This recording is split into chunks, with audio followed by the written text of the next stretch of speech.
Hi class, so today we're going to be continuing on with story problems and quadratic formulas. So we're basically picking up right where we left off yesterday. And we just want to take a little bit of a deeper look into this. Okay, so we kind of want to see what happens in some more specific cases and take a closer look at how that relates to our parabolas.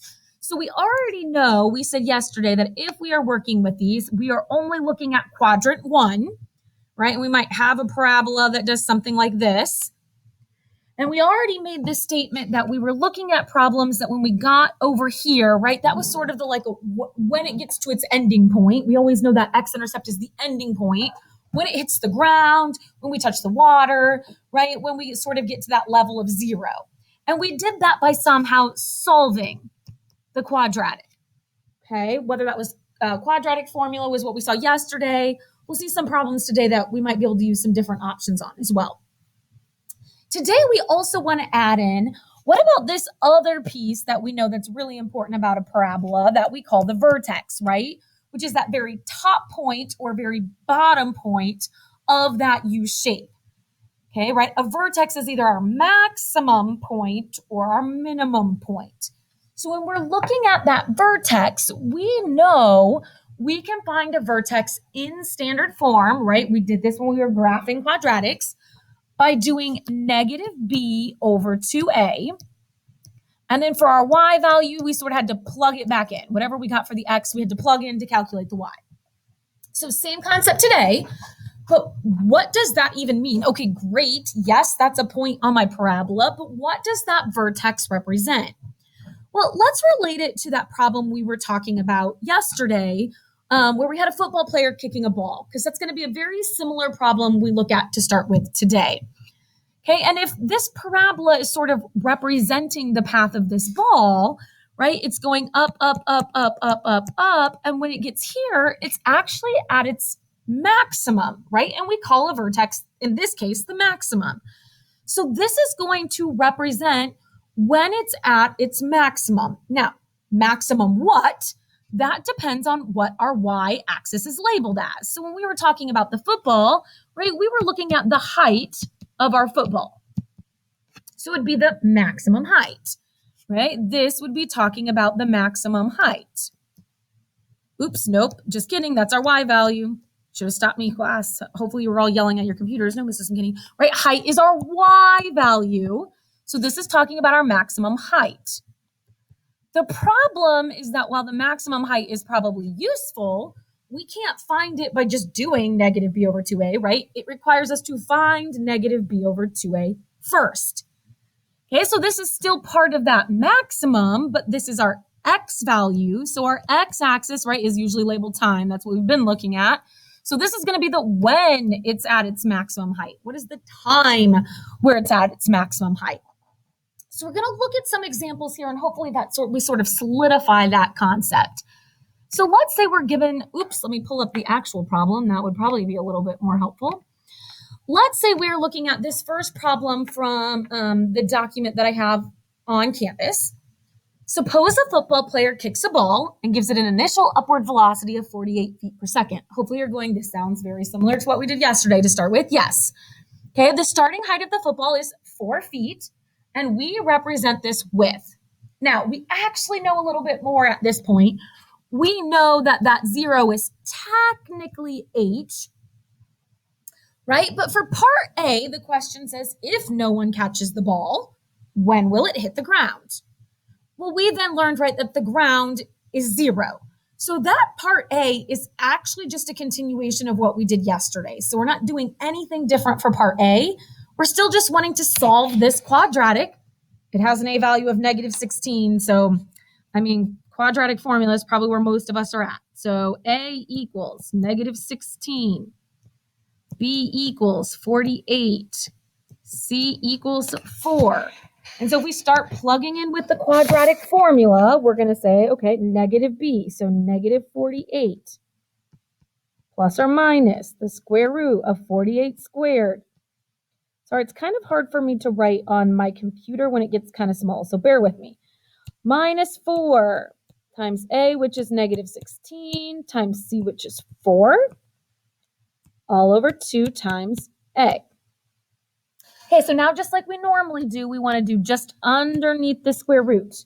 That was a terrible color to highlight with, but right, don't type in the square root. We're just doing parenthesis, 48 close parenthesis squared, minus 4 times negative 16 times 4. Okay, and we get out 2560 underneath our square root. So now we have negative 48 plus or minus the square root of 2560 all over negative 32. Okay, so let's take the square root of that 2560.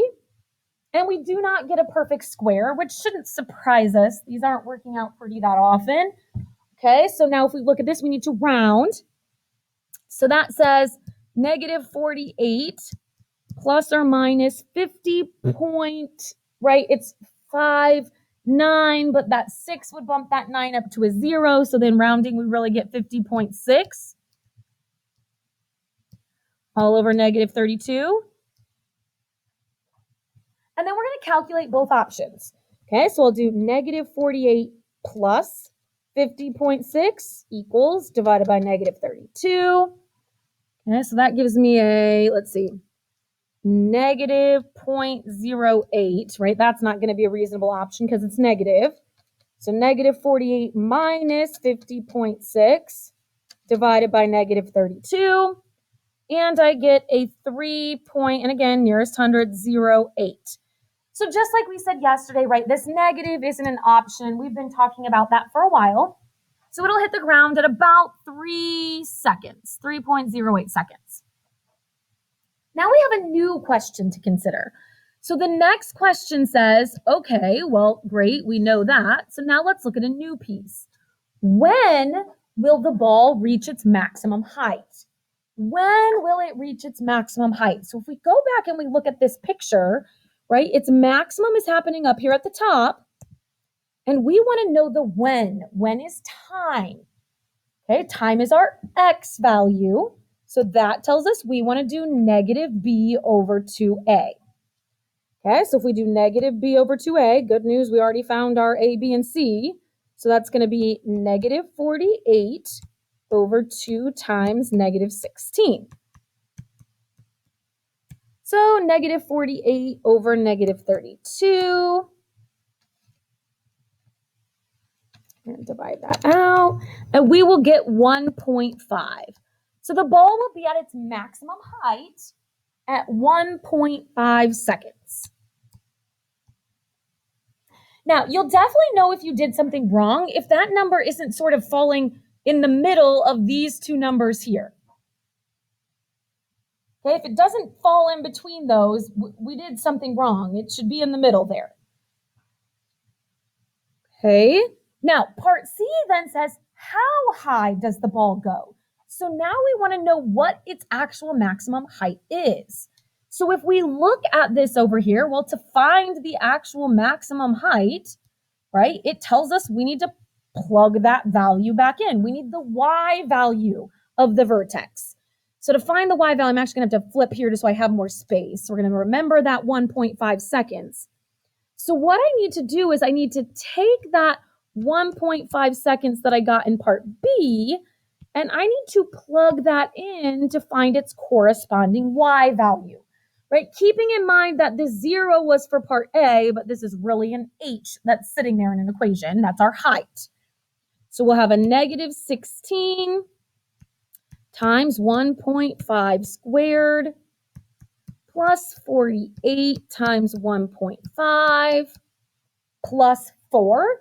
Again, just let the calculator do the work for you.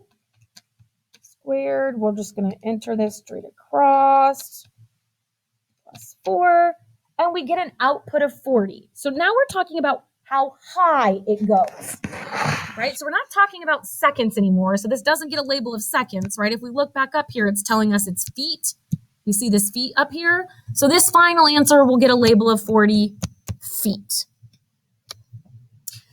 Now, we can do all of that by hand, and we most definitely should be able to do all of that by hand, but we can also use technology to help us, right? If we have technology as an option, that's something that we often should consider taking advantage of. So I'm going to open up a Desmos calculator. I already have it open over here, so we're just going to kind of have to go back and forth. I'm going to make this font smaller over here so we kind of can see more. I know it's kind of smaller on the screen, but hopefully since you're on your screen, you can still read it. And if we look at the Desmos calculator over here, I'm just going to go into my graphing calculator and leave that open for a minute. So as we look at this problem over here, it says the equation used to represent a child throwing a ball is h equals negative 16t squared plus vt plus c. So it's telling us what h, v, and t and c all represent. Okay, we're going to have to do the work to actually write the equation. But don't feel overwhelmed. Okay, this isn't like some crazy because it's just a formula. So all we have to do is plug and chug. So it says a child tosses a ball upward with a starting velocity of 15 feet. So velocity is represented by v. Okay, and a height of 3 feet. So c was representing its starting height. So all we need to do, t squared, is I'm going to replace that v with the 15, and I'm going to replace that c with the 3. Okay, so now let's have Desmos graph this for us. So let's say we say h equals, now notice I already get this little warning popping up over here. Okay, it's telling me I need something other in there, so that's okay. So let's keep going. I know what some of you are probably already thinking. Can I do this with that variable? So let's see.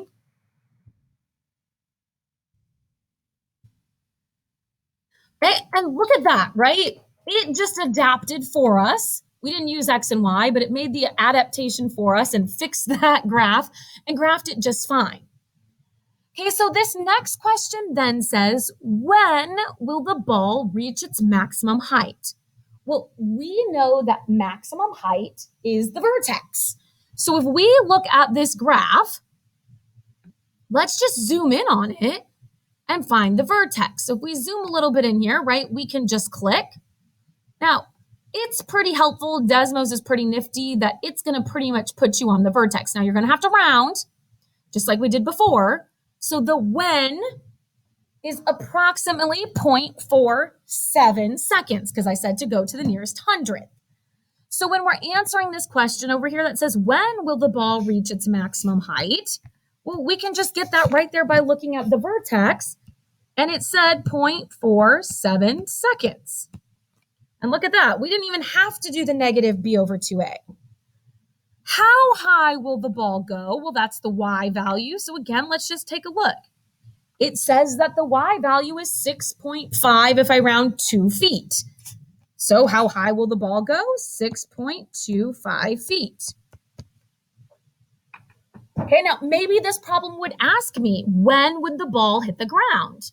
Well, to figure out when the ball would hit the ground, I'd just simply look at my intercept, right? And that's at 1.11 second. Okay, so I can find all of those pieces simply by looking at Desmos. So once we get that equation, we can use the technology to help us find those answers for us. Now, unfortunately, we won't always have the technology, but it sure is nice when we do. Okay, so let's go back and look back at this last problem. We're almost finished here.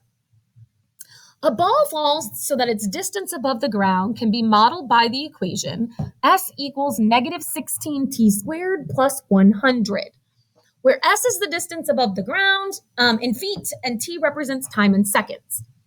According to this model, at what time will the ball hit the ground? So we want to know, when will the ball hit the ground? So hitting the ground, right, that's solving, that's an x-intercept.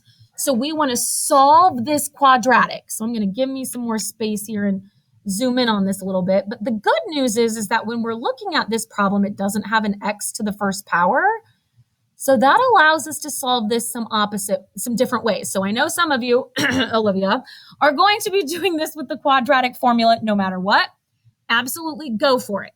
But for those of you who maybe don't, right, if we set this equal to 0, because that's when it hits the ground, those of you using the quadratic formula, A is negative 16, B is 0, C is 100. If you want to not use the quadratic formula, we could solve by taking a square root, right, where we're just trying to get t by itself. Two negatives make a positive. Oh, I didn't space this out well, so I'm going to go over here. 100 over 16 equals t squared.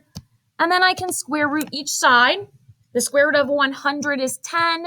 The square root of 16 is 4. So I would get a plus or minus 5 over 2. We don't want the negative option. And we're talking about time. So we don't talk about time as a fraction. So 5 over 2 would be 2.5. So 2.5 seconds. Okay, when is the ball at its maximum height? So if we want to know the when it's at its maximum height, right, that's our negative b over 2a.